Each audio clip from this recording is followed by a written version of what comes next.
আলহামদুলিল্লাহ ওয়া শুকরুলিল্লাহ ওয়া সালাতু ওয়াস সালামু আলা রাসূলিল্লাহ আম্মা বা'দ। আলহামদুলিল্লাহ সুম্মা আলহামদুলিল্লাহ মাশাআল্লাহ। সন্ধ্যের পর থেকে পর্যন্ত দিগার উলামায়ে কেরাম, সম্মানিত উলামা হযরতরা কোরআন সুন্নাহর ভিত্তিতে পরকালীন পাথেয় সংগ্রহের নিয়তে কিছু কথা আমাদের বললেন। আমরা যারা শুনলাম, আল্লাহ আমাদেরকে আমল করার তৌফিক দান করেন, বলেন আল্লাহুম্মা আমিন। বিশেষত করে আজকের একটি ওলিকে লক্ষ্য করে মুফতি আযম আশিকে রাসূল হযরত মির্জা হুজুর পীর কিবলা রাহমাতুল্লাহ আলাইহি হাতে বায়াত, এমন একজন মহান ব্যক্তিত্ববান যার আজকে ইসালে সওয়াব। এই ইসালে সওয়াবে আপনি শরীক হওয়াটা আপনার জন্য বিরাট একটা ভাগ্যের ব্যাপার। হয়তো আপনি বলবেন ওলিদের কি ক্ষমতা আছে? আল্লাহ পাক ওলিদেরকে এমন পাওয়ার দিয়ে রেখেছেন, রাসূল করিম সাল্লাল্লাহু আলাইহি ওয়াসাল্লাম বলেছেন, আল্লাহ পাক ওলিদের দিকে তাকিয়ে কিছু উম্মতকে আমার maaf করে জান্নাতি করে নেবেন। জোরে বলেন সুবহানাল্লাহ। কিন্তু আফসোস আমরা উম্মতে মুহাম্মাদিটা বুঝতে পারিনি। তাই এলাকার মহল্লাবাসী যারা আছে, রমজানুল মুবারক নির্ধারিত মেজে হুজুর কিবলা রাহমাতুল্লাহ আলাইহি নির্ধারিত দিন, এখানে আপনি মনে করবেন হুজুর লোক নাই, এটা হাদিস মনে রাখেন।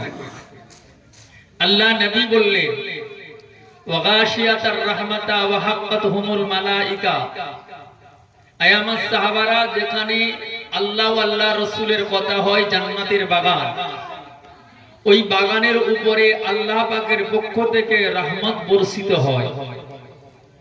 ওয়া হাক্কাতহুমুল মালাইকা, এবং ওই বাগানের চারিধারে অজস্র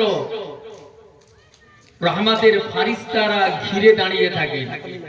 সাহাবীরা বললেন, ইয়া রাসূলুল্লাহ, ফারিস্তাদের থাকার কারণ? আল্লাহ নবী বললেন, জান্নাতের বাগান হলে ফারিস্তারা দাঁড়ায়, জান্নাতে যারা বসে ওই বান্দাদের জীবনের গুনাহ মাফের জন্য আল্লাহর দরবারে তারা হাত তুলে মোনাজাতরত অবস্থায় দাঁড়িয়ে থাকে। সুবহানাল্লাহ। কপাল লাগে, সব জায়গায় বসতে গেলে কপাল লাগে, হাজার হাজার মানুষ, কিন্তু এমন একটা জায়গায় যেখানে আপনি নিজেকেও বুঝাতে পারেন না। আপনি ভাবছেন হয়তো হুজুর লোকের দরকার নাই, তো ফকির সাহেব মানুষ, সবাই জানতো ফকির ফকির, আসলে কিসের ফকির এটাই তো আমরা জানি না। ফকির ওরা নয়, ফকির আমরা।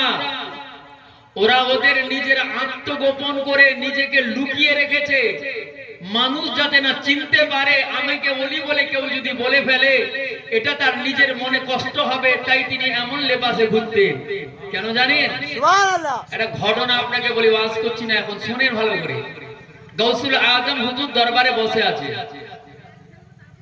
মুরিদের হাজির সবাইকে নিয়ে বসে আছেন। ওই সময়ে একটি ফকির মানুষ গেলেন, যে গাউসুল আজম হুজুরের দূর থেকে, রওজা যেখান থেকে তিনি খানকায় বসতেন, ওখান থেকে দূর থেকে দাঁড়িয়ে দাঁড়িয়ে দেখছেন। কিছু মানুষ দেখছেন, যখন মুরিদের হাজতে বেরিয়েছে দেখছেন ওই মানুষটার গায়েতে বড় বড় ফোঁসা, চামড়াগুলোকে ছিঁড়ছে আর গালে দিচ্ছে। খাদেমরা দেখে বলছে, একটা পাগল দেখেছো, নিজের গায়ের চামড়া ছিঁড়ে খাচ্ছে। আমি বড় হুজুর গাউসুল আজম হুজুরের জীবনী বলছি, প্রমাণ আপনি যদি নিতে চান প্রমাণও দেখাতে পারি। বেশ কিছুক্ষণ পরে হুজুর কিবলা বেরিয়ে দেখছেন ওই ব্যক্তিকে, কে? গাউসুল আজম হুজুর দেখছেন ওই ব্যক্তিকে। হুজুর দরবারে খানকা ছেড়ে মুরিদদেরকে সরিয়ে দিয়ে ছুটে এসে ওই ব্যক্তির সঙ্গে হাত মুসাফা করলেন, মুআলেকা করলেন, কথোপকথন করছেন। আর মুরিদেরা দেখে বলছে, হায় রে, পাগলের কাছে আমাদের পীর সাহেব গেল, আমরা কোন পীর ধরলাম। দীর্ঘ সময় কেটে গেল, আল্লাহর ওলি গাউসুল আজম আস্তে আস্তে করে খানকায় ফিরলেন। মুরিদেরা এসে হাজির হলেন। আল্লাহর ওলির দিকে মুরিদিরা তাকিয়ে নিজেরা মাথা নত করলেন, চিন্তিত হয়ে গেলেন, গোমানে পড়ে গেলেন। আল্লাহ কাকে পীর দুল্লাম, এমন একজন পীর, তিনি গেলেন এক পাগলের কাছে। আল্লাহর ওলি গাউসুল আজম জবাব দিলেন, ওরে আমার ভক্ত মুরিদেরা, আল্লাহর কসম আমি আব্দুল কাদের পাগলের কাছে যাই না, আমি আব্দুল কাদের পাগলের কাছে গিয়ে হাত মুসাফা করি না রে বাবা। তোমরা জানো না ওই ব্যক্তি ছিল এই জামানার আব্দাল। সুবহানাল্লাহ। ও আল্লাহর বান্দারা, এ আমার মুরিদেরা শুনে নাও, ওই ব্যক্তি আমার খানকার কাছে আসতে চায় না। এত কাকুতি মিনতি করার পরে উনি বললেন, বাবা আমি যদি তোমার খানকায় পৌঁছে যাই, সকলে যদি আমাকে ওলি বলে আমার কাছে ভিড় জমায়, তোমার মনে কষ্ট হবে। আমি আল্লাহর বান্দা হিসাবে আল্লাহ রাসূলের হাদিসকে ফলো করে মান সালিমাল মুসলিমুনা বিল লিসানি ওয়া ইয়াদিহি এর দিকে লক্ষ্য করে আমি তোমার ওই খানকায় যেতে পারি না। তবে আব্দুল কাদের, আল্লাহ তোমাকে উচ্চ মর্যাদায় মর্যাদিত করেছে। সুবহানাল্লাহ। হুজুর তাহলে ওই যে গায়ের পোশাক, হুজুর বলছে তোমরা চোখে দেখেছো অন্ধ, আমি আব্দুল কাদের দেখছি আল্লাহর কসম, গায়ের পোশাক নয়, উনি যেন জান্নাতের আঙ্গুরের বাগান থেকে আঙ্গুর তুলে তুলে খাচ্ছেন। জোরে বলি সুবহানাল্লাহ। এত সহজ আল্লাহর ওলিদের কারামত, এগুলো বোঝা যায় না। তিনি ছিলেন সাধারণ মানুষ, আমাদের কাছে মামুলি ব্যাপার, একজন ফকির মানুষ। আসলে ফকিরের ফকিরত্ব কতটা ডিপে এটা আমরাই জানি। এরকম যদি প্রমাণ চান, আমি আপনাকে হাজারো প্রমাণ দিতে পারি। আপনি ভাববেন না আজকে তার তাওয়াজ্জু চলে না, তাওয়াজ্জু অবশ্যই আছে। কারণ তিনি এমন একজনের হাতে হাত, তার পীরের তাওয়াজ্জু এবং তার তাওয়াজ্জু মাহফিলে আছে। আপনি নিতে পারেন না, সেটা আপনার ব্যক্তিগত ব্যাপার। তাই অনুরোধ করবো, বেশি রাত হবে না, রমজান মাস, আল্লাহ আনিয়েছেন দু চারটি কথা বলবো। আমার আগে আমার ছেলেকে পাঠালাম, একটু গজল পড়ে আপনাদের কাছে শোনালেন। ভাইয়ের সঙ্গে পরিচিতি, তিনি বললেন একটু গজল পড়ো। যাই হোক, আল্লাহ কবুল করে। আসুন আমরা বেশি সময় লম্বা করব না, এবার মুহাব্বতে দরুদ শরীফ। আল্লাহুম্মা সাল্লি আলা সাইয়্যিদিনা মাওলানা মুহাম্মদ ওয়া আলা আলি মুহাব্বতে আল্লাহুম্মা সাল্লি আলা সাইয়্যিদিনা মাওলানা মুহাম্মদ ওয়া আলা আলি সাইয়্যিদিনা। আউযু বিল্লাহি মিনাশ শাইতানির রাজীম। বিসমিল্লাহির রহমানির রহিম।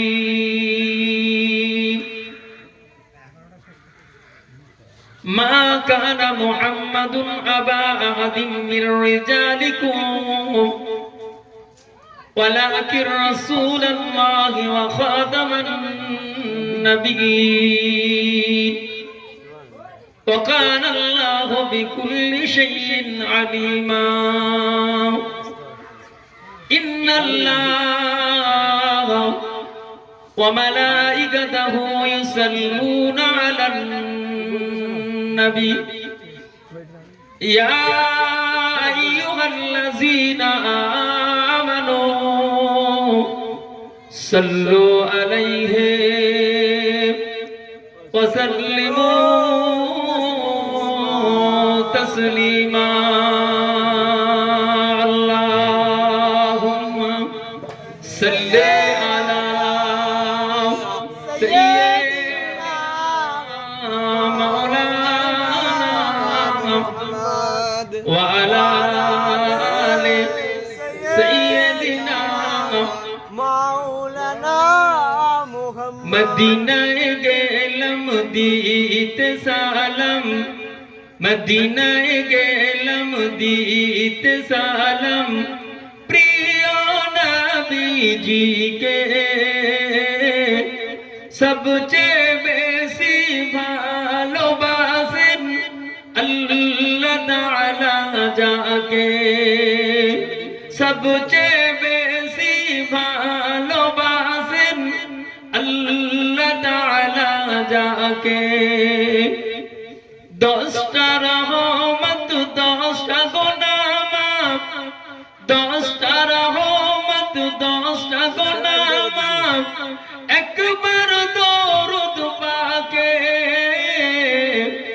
রহমাতাল লিল আলামিন রহমাতাল লিল আলামিন আল্লাহ বলেছেন যাকে রহমাতাল লিল আলামিন আল্লাহ বলেছেন যাকে বলো ইয়া রাসূলুল্লাহ ইয়া হাবিবাল্লাহ বলো ইয়া রাসূলুল্লাহ ইয়া হাবিবাল্লাহ রওজা পাকে একবার গেলে নবীর জিয়ারতে আমাতে ধন্য করিবে আমাতে ধন্য করিবে নবীর শাফাতে ও গো আল্লাহ তৌফিক দিও ও গো আল্লাহ তৌফিক দিও যাইতে রওজা পাকে सबचेয়ে বেশি ভালোবাসেন আল্লাহ তাআলা যাকে सबचेয়ে বেশি ভালোবাসেন আল্লাহ তাআলা যাকে বলো ইয়া রাসূলুল্লাহ ইয়া হাবিবাল্লাহ বলো ইয়া রাসূলুল্লাহ ইয়া হাবিবাল্লাহ আল্লাহুম্মা সাল্লি আলা সাইয়্যিদিনা মাওলানা মুহাম্মদ ওয়া আলা আলি সাইয়্যিদিনা মাওলানা মুহাম্মদ বলো লা ইলাহা ইল্লাল্লাহ লা ইলাহা লা ইলাহা ইল্লাল্লাহ মুহাম্মাদুর রাসূলুল্লাহ কত সুন্দর মদিনা খোদা মোরা যাইতে পারলাম না কত সুন্দর মদিনা খোদা মোরা যাইতে পারলাম না দয়া করে দয়া করো দয়া করে দয়া করো মোরাও মনের কামনা কালেমা লা ইলাহা ইল্লাল্লাহ লা ইলাহা ইল্লাল্লাহ লা ইলাহা ইল্লাল্লাহ মুহাম্মাদুর রাসূলুল্লাহ সাল্লাল্লাহু আলাইহি ওয়াসাল্লাম قال الله تعالى في كلام المجيد والفرقان الحميد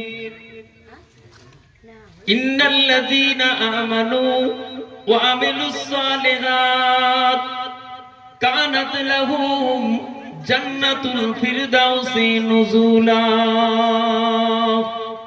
صدق الله العظيم وصدق رسوله النبي الكريم ونحن على ذلك من الشاهدين والشاكرين والحمد لله رب العالمين معزز سامعين اكرام الحمد لله ثم الحمد لله রমজানুল মুবারকে একেবারে 20-21 এর রাত্রিতে অলির দরবারে মেহমান হিসাবে আল্লাহ রমজানুল মুবারকের মুক্তির দিনে জান্নাতের বাগানের মেহমান হিসাবে যে আল্লাহ আমাদেরকে আসবার এবং বসবার তৌফিক দান করলেন, সেই আল্লাহ দরবারে অবনত চিত্তে শুকরানার নিয়তে ইমানদার হিসাবে আমরা আল্লাহর শুকরিয়া আদায় করি। সকলে বলি আলহামদুলিল্লাহ। জোরে বলে আলহামদুলিল্লাহ। আসুন আলোচনা লম্বাই যাব, একেবারে সংক্ষিপ্ত আলোচনার মধ্যে আয়াত নিয়ে, ইন্নাল্লাযীনা আমানু, নিশ্চয়ই যারা ঈমান এনেছে। এখানে ঈমানের শাখা তিনটি, তাফসীরের কিতাবে এসেছে। রাসূল বললেন ঈমানদার হলো ওই তিন ব্যক্তি, তিনটি আমলের নাম হলো ঈমান। রাসূলকে প্রশ্ন করা হলো মা আমানাল ঈমান ইয়া রাসূলুল্লাহ, ঈমান কি? আল্লাহ নবী বললেন তাসদীক বিল জিনান, ইকরার বিল লিসান, আমাল বিল আরকান। এই তিন কাজের নাম হলো ঈমান। আসুন আমি আপনাকে খুব সংক্ষেপে দিচ্ছি। এখান থেকে এবার আসবে আমাদের হায়াত। হায়াত দুটো ভাগে বিভক্ত, একটা হলো হায়াতে তাইয়্যিবা, আরেকটা হলো হায়াতে খাবিসা। হায়াতে তাইয়্যিবার তিনটে ভাগ, হায়াতে খাবিসার দুটো ভাগ। একটা হলো হায়াতে খাবিসা, হলো দুটো ভাগে বিভক্ত, একটা হলো হায়াতে হাইওয়ান, আরেকটা হলো হায়াতে ইনসান। এটা হলো খাবিসার দুটো ভাগ। একটা হায়াতের নাম হলো হায়াতে হাইওয়ান, জানোয়ারের মতো জীবন, যেমন পশুরা, এর অনেক শাখা ব্যাখ্যা আছে, সব কিছু খায়, তাদের কাছে কোনো জিনিসের বাধা নাই।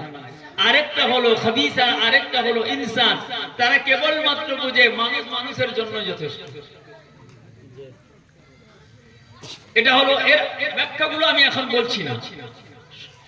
এবার হায়াতে তাইয়্যিবার তিনটে ভাগ, একটা হলো ইমানি হায়াত, ইমানি জিন্দেগি, দুই নম্বরটা হলো ইরফানি জিন্দেগি, তিন নম্বরটা হলো তাওহীদি জিন্দেগি।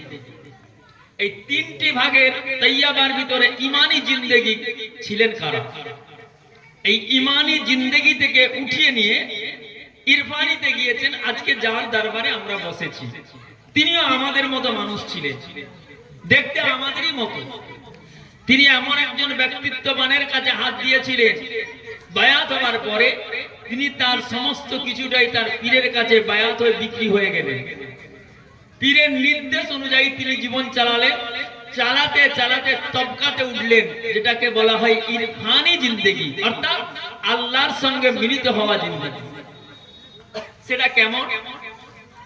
আমি আপনাকে দুটো ঘটনা, বেশি লম্বা চওড়া করবো না ভাই, যেহেতু আয়াতের তাফসীর অনেক বড়, আমি আপনাকে ঈমানের ব্যাখ্যা বোঝানোর ক্ষেত্রে বলছি। এই ইরফানি জিন্দেগির দুটো ঘটনা আপনাকে দেখাচ্ছি। ইরফানি কারে বলে? মানে আল্লাহর সঙ্গে মিলিত হওয়া। এই ইরফানিটা এমন একটা জিনিস, গৌসুল আজম দরবারে বসে আছেন, কারণ যেহেতু এটা ওলির দরবার, একটু ওলিদের সম্পর্কে আলোচনা বুঝে নিতে হবে। একজন ইহুদি এসে বলছেন, এই আব্দুল কাদের, ঘটনা কিন্তু অনেক বড়, আমি আপনাকে সংক্ষেপে বলছি।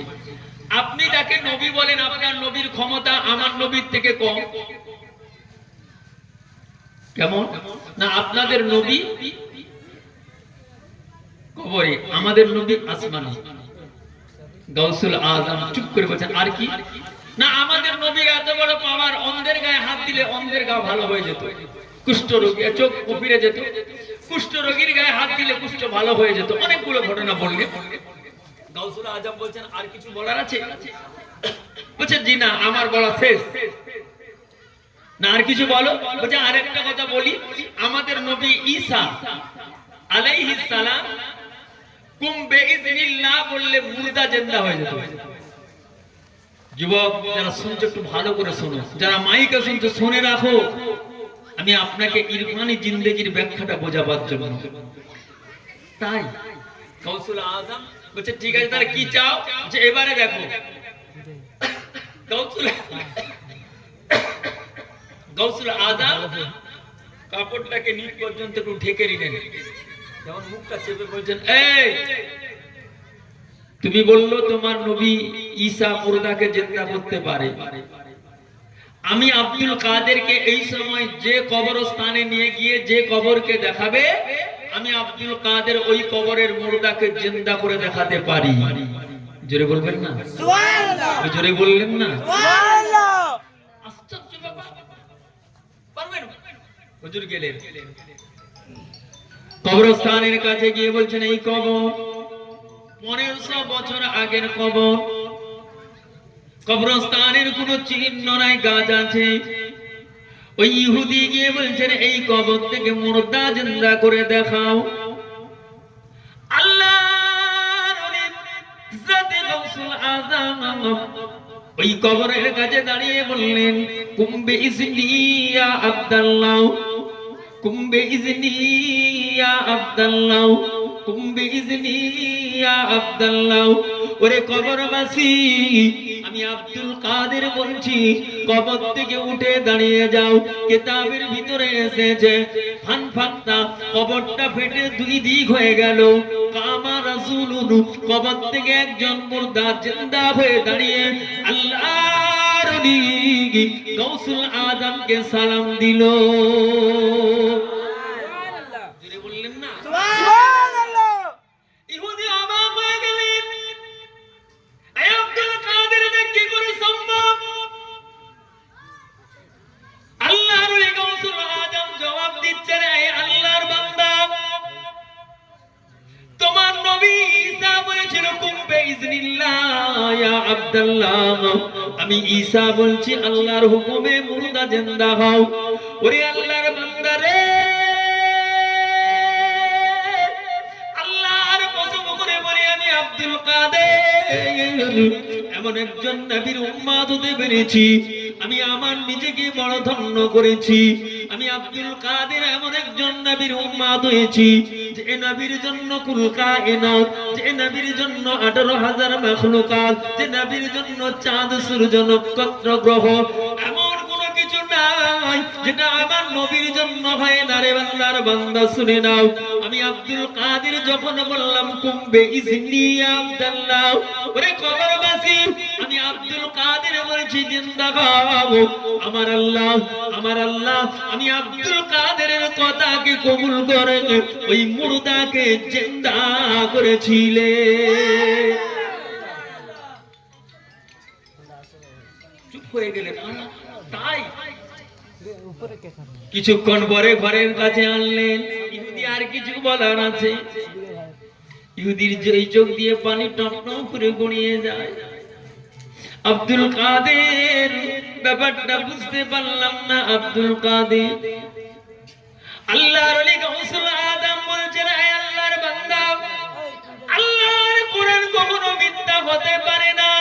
ইন্নাল্লাযীনা আমানু, নিশ্চয়ই যারা আল্লাহকে বিশ্বাস করেছো, নবীকে মেনেছো, কোরআনের প্রতি বিশ্বাস রেখেছো, কিয়ামতের প্রতি বিশ্বাস রেখেছো, তুমি নেক আমল করেছো, আমার আল্লাহ মুমিনের কথা আল্লাহ কখনো ফিরায় না। ওরে আল্লাহর বান্দা, আমি আব্দুল কাদের যখন কুম্বে ইজনি ইয়া আব্দুল্লাহ বলেছিলাম, আল্লাহর কসম, তুমি যখন আমাকে প্রশ্ন করেছিলে, তুমি যখন আমাকে আব্দুল কাদের বলে দেখেছিলে, আমি আমার চেহারাটা ঢেকে নিয়ে আমি আব্দুল কাদের ইরফানি জিন্দেগিতে আল্লাহর সঙ্গে মিলে গিয়েছিলাম। ওই সময় কথাটা আমার ছিল না, আমার জবানটা ছিল, কথাটা ছিল আমার আল্লাহ। আমি আব্দুল কাদের এজন্যই বললাম কুম্বে ইজনি ইয়া আব্দুল্লাহ, ওই কথাটা আমার জবান দিয়ে বের হয়েছে। আমার আল্লাহ বলেছেন, বান্দা, আমার নবী জানিয়েছেন, মালাকুল মাওলা ফালাহুল কল, যারা মাওলার হয়ে যায় আল্লাহ তাকে तमाम দুনিয়া তার তাবে বানিয়ে দেন। আমি আব্দুল কাদের ইরফানি জিন্দেগিতে আল্লাহর সঙ্গে মিলে গিয়েছিলাম।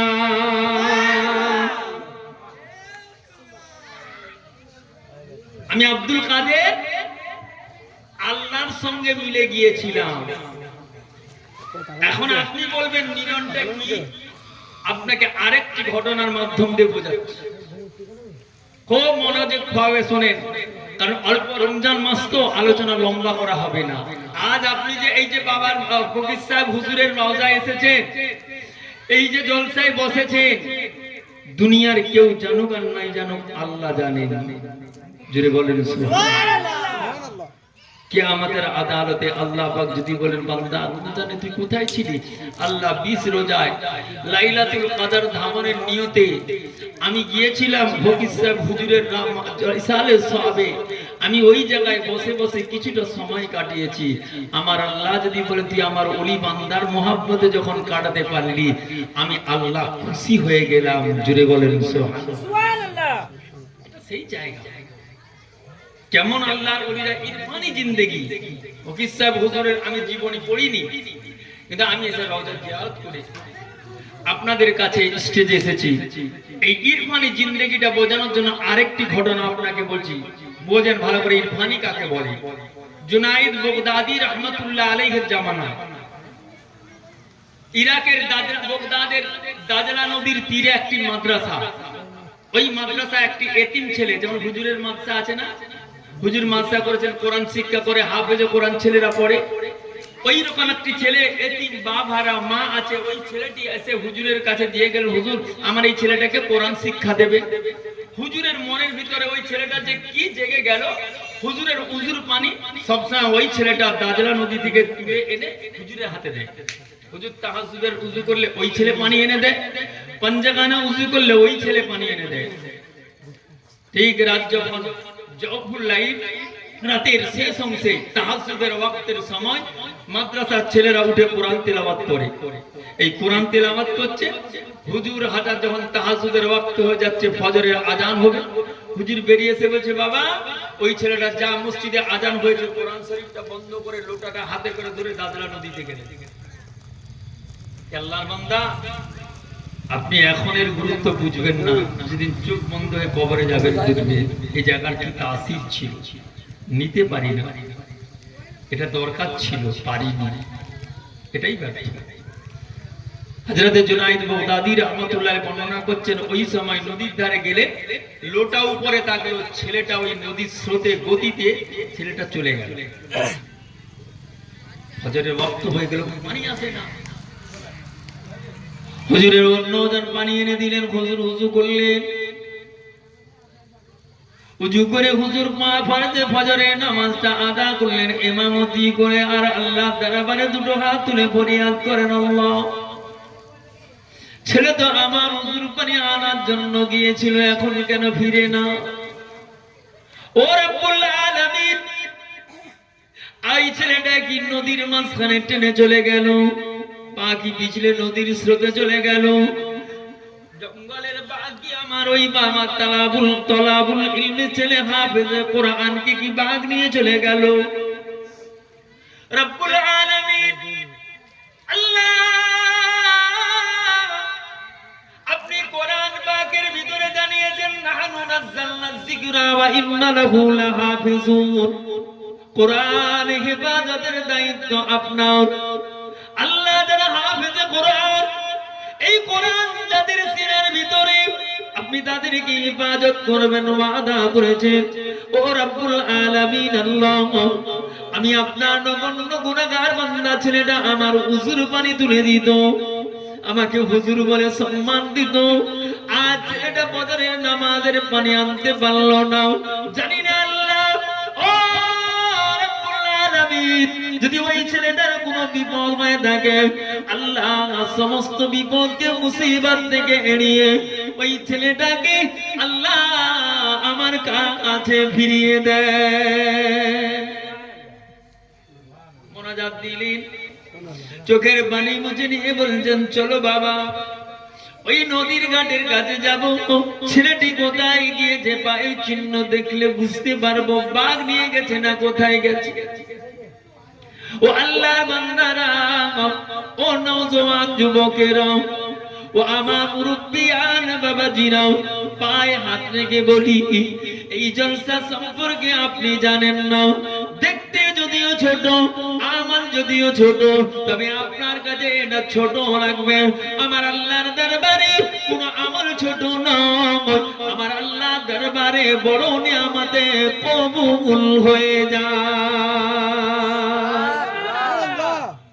আল্লাহর বান্দা ছাত্রদেরকে নিয়ে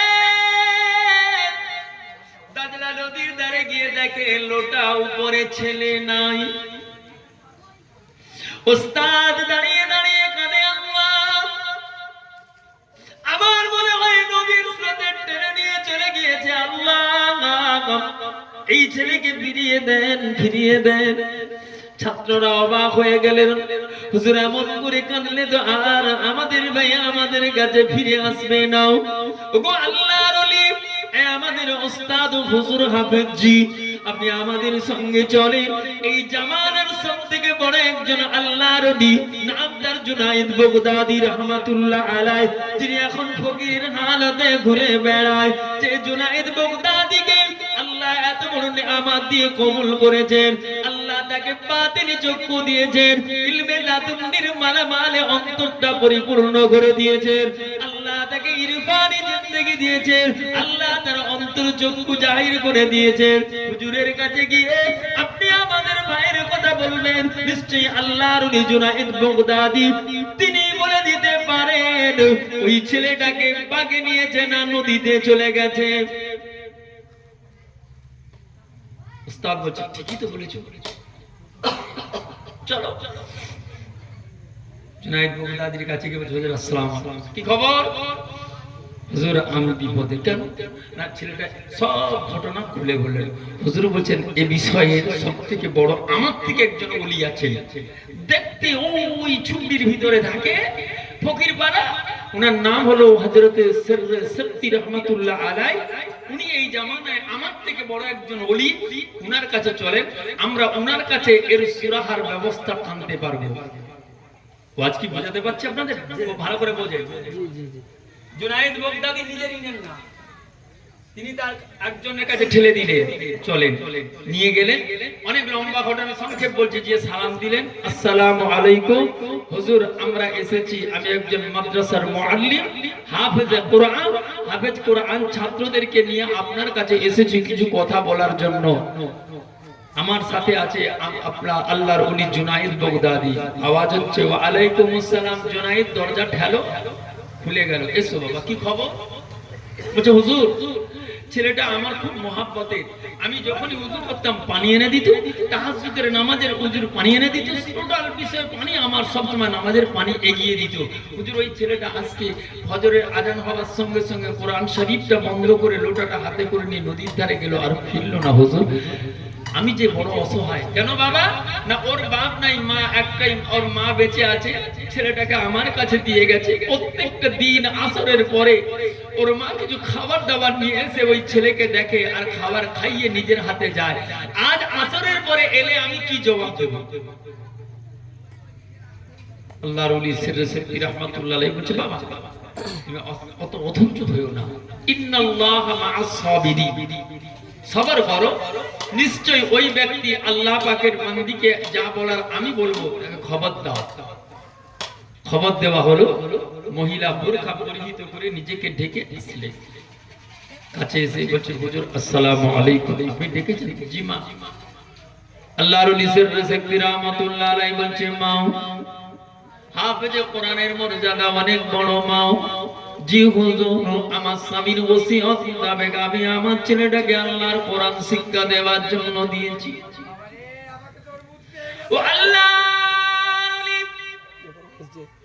আমি একজন হাফেজে কোরআনের মা হতে চাই, কেননা কাল কিয়ামতের ময়দানে আল্লাহ আমার মাথায়, আমার স্বামীর মাথায়, আমার ছেলের মাথায় নূরের টুপি পরাবেন। এই আশা করে ছেলেটাকে হাফেজে কোরআন বানানোর জন্য আমি মা,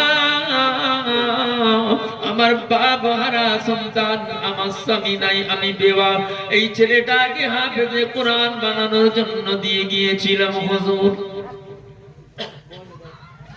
আল্লাহর ওলি বলছে, মা হাফেজে কোরআনের মর্যাদা অনেক বড়, মাতামে শাহাদাতের মওতের বর্ণনা অনেক বড়। আল্লাহর নবী বলেছেন দুই ফোঁটা জিনিস আল্লাহর কাছে প্রতিভা পছন্দনীয়। এক নম্বর হলো নিজের চোখের পানি, দুই নম্বর হলো শাহাদাতের রক্তের ফোঁটাও। ও মা, আল্লাহর বান্দি মা, বাগে যদি নিয়ে যায় এটাও তো তোমার সন্তানের জন্য শাহাদাত, নদীর স্রোতে যদি ভেসে যায় এটাও তো তোমার সন্তানের জন্য শাহাদাত, মহিলা জবাব দিলেন আলহামদুলিল্লাহ। হুজুর গো আপনার কথা বুঝতে আর আমার বাকি নয়, আপনি আমায় বলতেছেন আমার ছেলে শহীদ হয়ে গিয়েছে, আলহামদুলিল্লাহ আমি আপনার কথা মেনে নিলাম। কেননা নদীর ধারে গিয়েছিল পানির জন্য ইমামে হুসাইন আলী আসগরকে নিয়ে পানি পান করানোর জন্য। ইমাম হুসাইনের হাতে আলী আসগরকে তীর বিদ্ধ করা হয়েছিল। সেই দিন আজ আমরা নিজের থেকে পেয়েছি, এটা আমরা নিজের থেকে পাই না হুজুর, আল্লাহ আমাদেরকে দিয়েছেন প্রতিভা ভালোবেসে সেই দিন মুসলমানের ঘরে।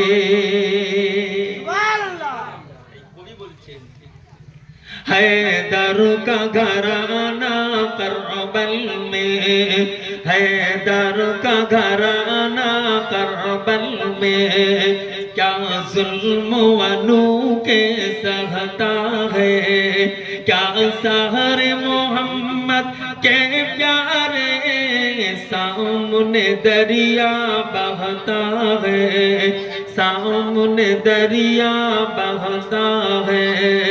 हैदर का घराना करबल में, क्या जुल्म वनु के सहता है, क्या सहर मोहम्मद के प्यारे सामने दरिया बहता है, सामने दरिया बहता है। दिल डूब गया है बानों का और खून का दरिया बहता है, दिल डूब गया है बानों का और खून का दरिया बहता है। जिस झोले में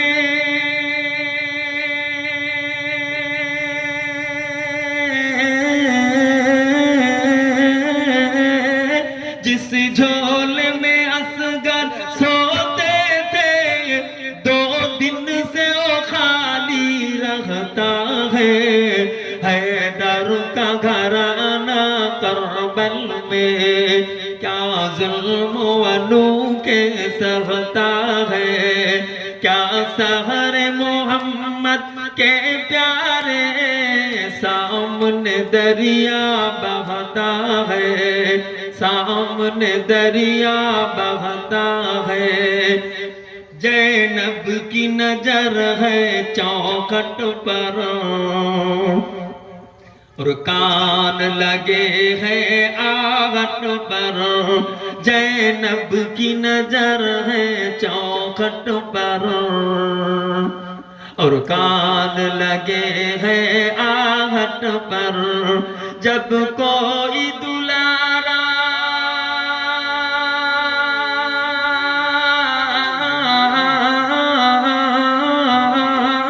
जब कोई दुलारा बाहर हो तो माँ को खटका रहता है। हैदरों का घराना करबल में, क्या जुल्म वनु के सहता है, क्या सहर मोहम्मद के प्यारे सामने दरिया बहता है।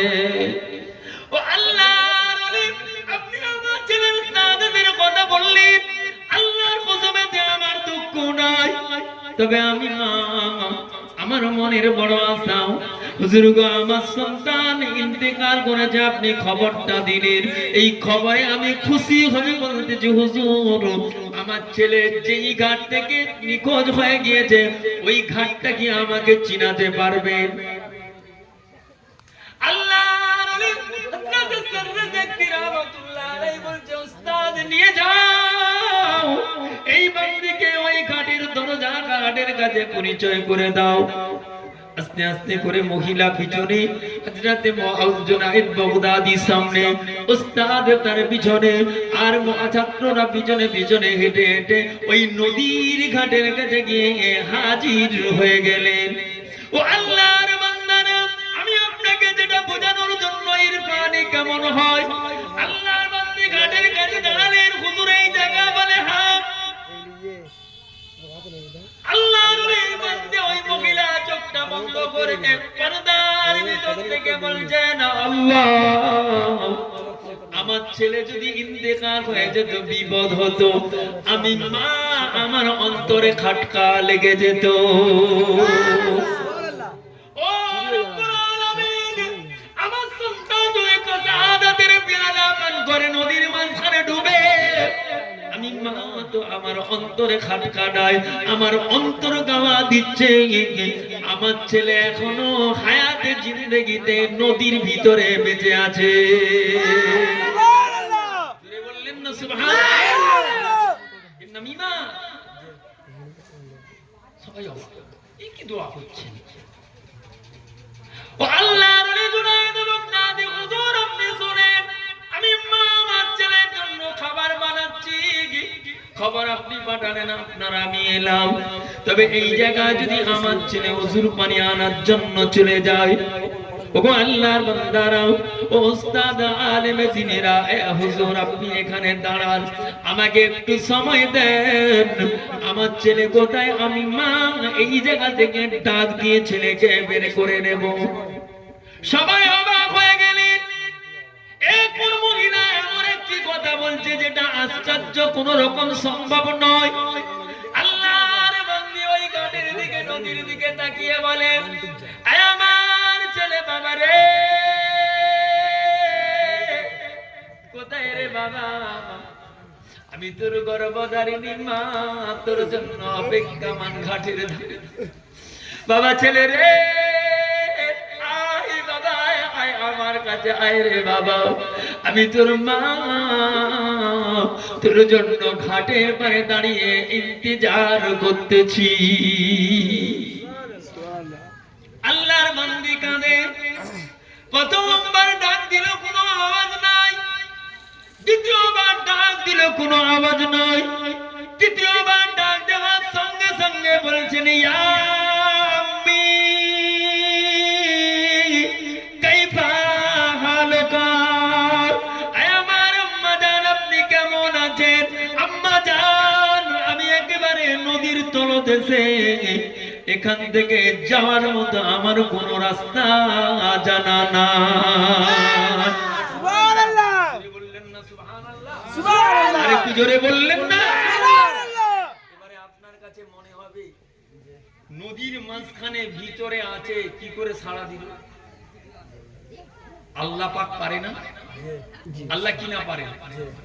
আমি আপনাকে ওলিদের জীবনে বোঝানোর জন্য, আপনি এখান থেকে যদি বলেন কি করে সম্ভব, পানির ভিতরে কিচ্ছু নাই, চলে গেল, তোমার মোবাইলে কি আছে, এখান থেকে আমেরিকার ছবি দেখো,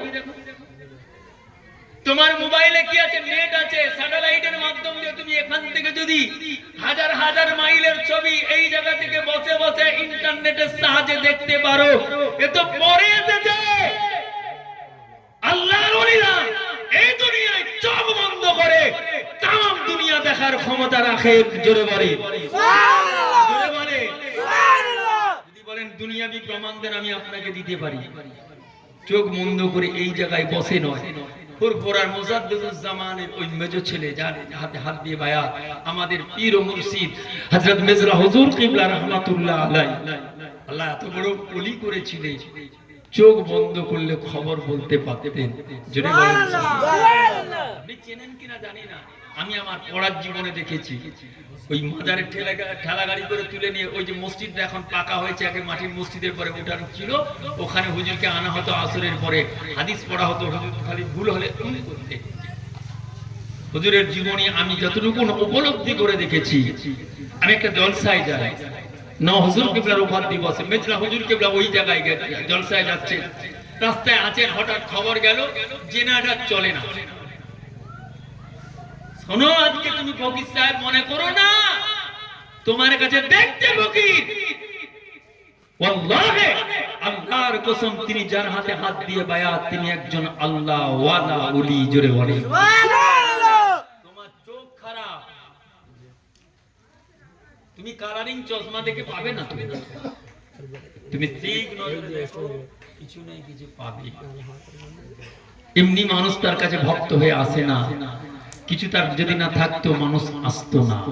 তোমার কপালে নাই, মেজরা হুজুর কেবলার কাছে খবর গেল, হুজুর বলছে আরে বাবা ওখানে তো জেনারেটর চলবে না। বলছে কেন হুজুর? বলছে একটু ওখান থেকে সরিয়ে দাও, জেনারেটরটা রেখেছো কোন মা আক্কেলে রেখেছো মিয়া, সরাও। হুজুর একটু তাম্বি করো, আরে মিয়া সরাও না। জেনারেটর সরিয়ে দিল, অত ইঞ্জিনিয়ার এসে সব ফেল, যা জেনারেটরটা সরিয়ে দেওয়া হলো, আল্লাহর অপার কুদরতে স্টার্ট করলেন, স্টার্ট হয়ে গেল। ভালো দিল, জোরে বলেন সুবহানাল্লাহ। সবাই যে মিলে হুজুরকে ধরে বলছে, হুজুর কি খবর? হুজুর বুঝলাম তোমরা বড় কষ্ট দিয়েছো। তুমি কি জানো, তোমরা কি জানো যার বুকের উপরে চাপিয়ে রেখেছো, জেনারেটর রেখেছো, তিনি একজন আল্লাহর ওলির কবরের উপরে রাখার কারণে ও মেশিন হতে পারে। আল্লাহর ওলির নজরের কারণে, কষ্টের কারণে ওই ইঞ্জিন চলে না, যখন সরিয়ে দিয়েছো আল্লাহর হুকুমে ইঞ্জিন চালু হয়ে গেছে। জোরে বলেন সুবহানাল্লাহ। দেখতে পাই কি করে তোমার পেটের ভিতরে কি আছে, এটা যদি আল্ট্রাসোনোগ্রাফিতে দেখা যায়, তোমার ব্রেনের মস্তিষ্কের যদি সিটি স্ক্যান করা হয়, লক্ষ লক্ষ সিরার পসিরার কি ক্ষমতা, এটা যদি দেখতে সক্ষম হয়, আল্লাহর কসম যারা আল্লাহর ওলি ইরফানি জিন্দেগিতে আল্লাহ ওয়ালার সঙ্গে মিশে গিয়েছে, আল্লাহর ওলিদের সঙ্গে তাদের তাআল্লুক করে গিয়েছে, কসম খোদা তাদেরকে আল্লাহ ইরফানি জিন্দেগি দিয়েছেন, তারা দেখতে পায়। জোরে বলেন সুবহানাল্লাহ। এটা আমাদের বিশ্বাসের ব্যাপার। মহিলা যখন বলছেন, আমি পরে সময় থাকলে আসছি, আগে ঘটনাটা শুনেন।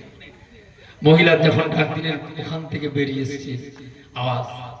আপনি কিতাব খুলে দেখেন, আল বিদা ওয়ান নিহায়াতি, এটি ঘটনা আছে। জালেম বাদশা এলাকায় ঘোষণা করলো রমজানে কোনো মুসলমান রোজা রাখতে পারা যাবে না, দেবে না। একজন মেয়ে 6 মাসের বাচ্চাকে কোলে রোজা রেখেছেন, সবকে ধরে আনা হয়েছে, যে যার মতো চলে গেল হাজার হাজার। ওই মহিলাটা দাঁড়িয়ে আছেন, এই এখানে আগুনের কাঠটা আছে, তুমি রোজা ছাড়বে? বলছেন না, আমি রোজা ভাঙতে পারবো না, আল্লাহর কাছে মুখ দেখাতে পারবো না। বাচ্চাটাকে টেনে ওই রাজার লোকেরা, বাদশার লোকেরা আগুনে ফেলে দিল, বাচ্চাটা মুহূর্তে আগুনের ভিতরে শেষ হয়ে গেল। মা দাঁড়িয়ে দাঁড়িয়ে কাঁদতেছেন, খুলে দেখেন যখন দাঁড়িয়ে কাঁদতেছেন সবাই অবাক, এই মহিলা মনে হয় পরিবর্তন হবে। এই আগুনের ভিতর থেকে আওয়াজ আসে, ইয়া উম্মি হাজা তাহতা জান্নাত। আমার আম্মা জান আপনি রোজা ভাঙবেন না, আম্মা জান আপনি রোজা ছাড়বেন না। উপরটা দেখতে আগুন, এই আগুনের নিচে হলো আল্লাহর জান্নাত। জোরে বলে সুবহানাল্লাহ। ও মায়েরা, মহিলা বলে বিসমিল্লাহ বলে ঝাঁপিয়ে পড়ে গেলেন। আল্লাহর অপার কুদরতে দপ করে আগুনটা নিভে গেল। ওই আগুনের নিচেতে আল্লাহ চোখে সকলকে দেখিয়ে দিল। হাজার হাজার মানুষ দেখলো, আগুনের অপরটা ছিল জ্বলন্ত আগুন, আগুনের তলা ছিল আল্লাহর জান্নাতের ফুলের বাগান। হাজার মানুষ ওই সময় দাঁড়িয়ে বলেছিল, ওরে জালেম বাদশা মানবো না। ওই মহিলার খোদাকে খোদা বলে মেনে আমরাও ইমানদার হিসাবে আল্লাহর প্রতি পূর্ণ ঈমান আনলাম। তারা ওই সময় পূর্ণ ঈমানের কালেমা পড়লেন। এক রাওয়ায়াতে এসেছে, ওরা হলেন মুসা আলাইহিস সালামের উম্মত ছিলেন। আল্লাহর নবী মুসা আলাইহিস সালামের কালেমা পড়লেন, কালেমা লা ইলাহা ইল্লাল্লাহ মুসা কালিমুল্লাহ। সকলে ঈমানের কালেমা পড়ে মুসলমান হয়ে গেলেন। যদি একজন সাধারণ মহিলার ছেলে যদি নিচ থেকে আওয়াজ দেয় দেখতে পাওয়া যায়, তাহলে আল্লাহর ওলিরা কবরে শুয়ে শুয়ে দেখতে পায়। ওটা তোমার কাছে কবরে ডাকা না রে বাবা, না। পায়ে হাত রেখে গুনে যায়। আল্লাহর ওলিদের বাবার ক্ষমতা এমন, আল্লাহ আবার তাদেরকে দৃঢ় শক্তি দেন। আপনি কোথায় যাচ্ছেন, কি করতেছেন, আল্লাহর ওলিরা টোটাল জীবনীটা দেখতে পায়।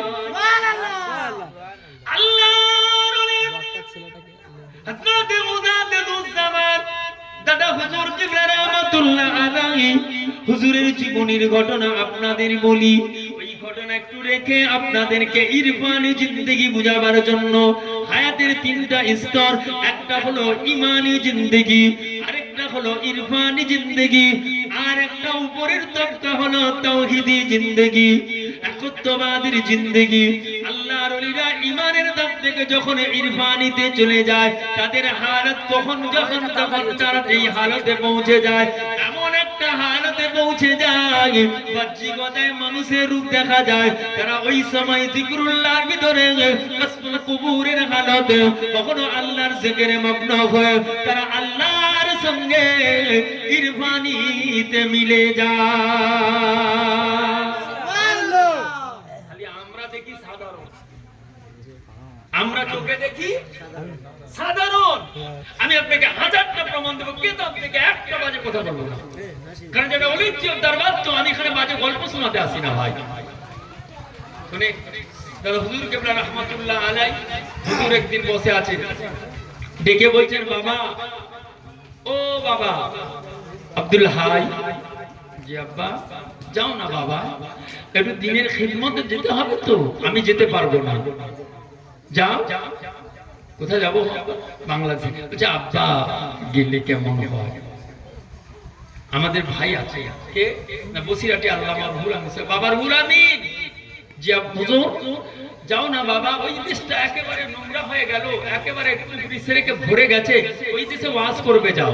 আমি ইরফানি জিন্দেগি দাদা হুজুরের বুঝাচ্ছি, কিতাব খুলে দেখেন। বসিরাটি আল্লামা হুজুর চলে গেছে।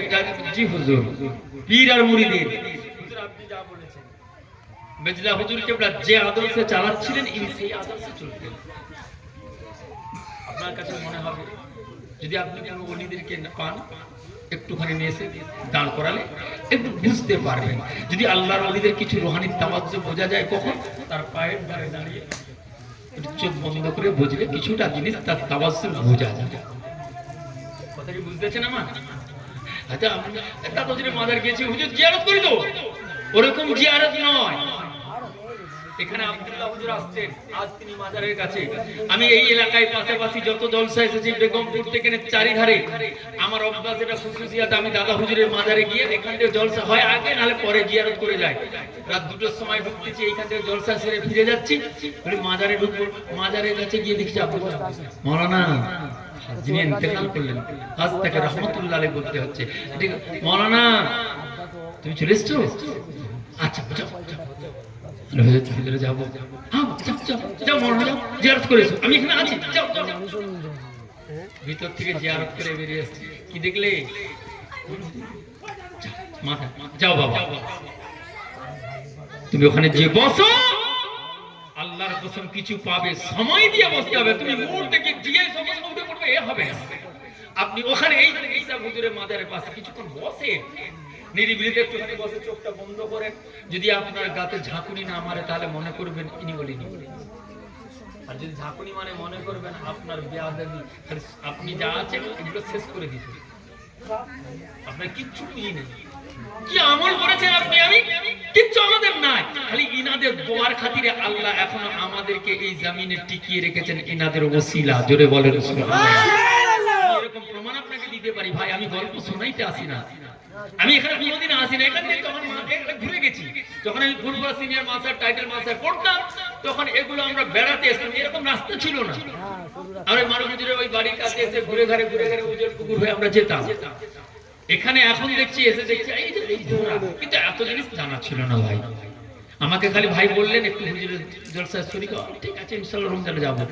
আমি আপনাকে গল্প বলতে আসি না ভাই, এ খুশুসিয়াত আমার নয়। দাদা হুজুর কেবলা বলেন বসিরাটি আল্লামা রুহুল আমিনকে শোনেন, পীর আর মুরিদের তাআল্লুক এখান থেকে ইরফানি হয়। তুমি এটা বুঝবে না, এই জীবনটা তোমার জানা নাই। তুমি যদি জানতে ইরফানি জিন্দেগি কাকে বলে, আল্লাহর ওলি কাকে বলে, তুমি তখনই অনুতপ্ত হতে। বুঝো না মেজরা হুজুর কে দাদা হুজুর কেবলা বলেন যাও বাবা রুহুল আমিন, বসিরাটি আল্লামা রুহুল আমিন সব চলে গেলেন। অনেক ঘটনা আছে, অনেক লম্বা, আমি ওটা বলছি না। এলাকায় পৌঁছালেন, পৌঁছে গিয়ে দেখছেন মডেল মাতব্বররা আছে। আমি এখানে একটু মসজিদে ওয়াজ করব, কেন না আমাদের এলাকার একজন মাতব্বর আছেন, মুআল্লিম আছেন, এই মসজিদের মুতাআল্লি আছেন, তার বিনা ইজাজতে হবে না। তার কাছে গেছেন, কে? আমি রুহুল আমিন। কেন আজকে ওয়াজ করব? আমরা জানি, যাও নামাজ পড়তে হবে, জানি রোজা রাখতে ওয়াজ করতে হবে না। বসিরাটি হুজুর একটু চেহারাটাকে মলিন করে নরম ভাষায় বললেন, বাবা আমি যদি আমার ইচ্ছায় আসতাম, তোমরা আমার দাওয়াত করো না, আমি এসেছি আমার পীরের ইচ্ছায়, আমি রুহুল আমিন এই জায়গায় ওয়াজ না করে যাব না। নরম ভাষায় ওয়াজ না করে যাব না বাবা। উনি একটু তখন তো একটু ঠিক আছে তুমি ওয়াজ করবে, এই রুহুল আমিন আমার এই মসজিদে ওয়াজ করতে গেলে আমার জমিতে ঘাস বাঁচতে হবে, পারবে? রুহুল আমিন সাহেব বলছেন তাও করব, কিন্তু ওয়াজ না করে আমি যাব না, আমার পীরের হুকুম মানা ছাড়া আমার কোনো রাস্তা না। জোহরের নামাজের পরে উত্তপ্ত রৌদ্র, অনেক লম্বা ঘটনা ভাই, যখন উত্তপ্ত রৌদ্র চলে গেলেন মাঠে, জোহরের নামাজের পরে হুজুর মসজিদে কেঁদে নামাজ পড়ে মাঠে নেমেছেন। বসিরাটি আল্লামা হুজুর যখন মাঠে নেমে বিসমিল্লাহ বলে নেমেছেন, দেখছেন ওই হুজুরের আগে আগে 10 জন অচেনা অপরিচিত ব্যক্তি ওই কাজগুলোকে তার জমি পরিষ্কার করে করে চলে যাচ্ছেন। জোরে বলেন সুবহানাল্লাহ। নামলো তো একজন, আবার ওখান থেকে দেখা যায় 10 জন, এটা কারা? মাথা বসে গেছে, বলছেন